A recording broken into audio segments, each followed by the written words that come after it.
I'm Dr. Singying. Today we are going to talk about how to wean night feeding for your child. I'm sure most of the parents not able to sleep properly because they need to feed their child every single night. So that brings us to the first method. It is to let them cry. Some parents might be heartbroken when they cry non-stop in the middle of the night.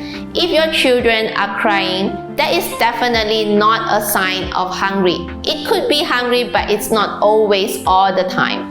Parents need not to be worried because during the night, the child's digestive system will slow down, which is similar to an adult. Will you feel hungry when you are sleeping? No, right? So it's the same for the children. But I'm not talking for those who are breastfeeding in the first few months of life, meaning which is 4 months old and below. So, if possible, let your child cry for a day or 2. They usually cry out of habit when they have been consistently fed. So they are just relying on the comfortness of getting fed, but they are not hungry at all. The second method is time management. What do I mean by time management? Parents should be aware of the timing when you actually feed your child. For examples, you have been feeding your kids at the interval of 4 hours. Let's say the last fed was at 11 o'clock at night. The next feeding time at 3 a.m. followed by 7 a.m. So instead of 11 p.m. to 3 a.m., you can change to 12 a.m. and 4 a.m., maintaining the 4 hours interval first, and on the next day, you can change it to 12 a.m. and 4:30 a.m. or 12 a.m. to 5 a.m. interval, dragging it a little longer, 4.5 hours, and then after that, 5 hours at a later stage. You can try to extend a little bit more slowly with 12 a.m. to 6 a.m. Slowly drag to the timing that is preferred, such as 12 a.m. to 7 a.m. Your child will slowly adapt. By doing so, night milk bottle feeding can be stopped naturally. This is a very useful method. It is important to arrange your timing properly beforehand. Don't give up even when your child cries a little.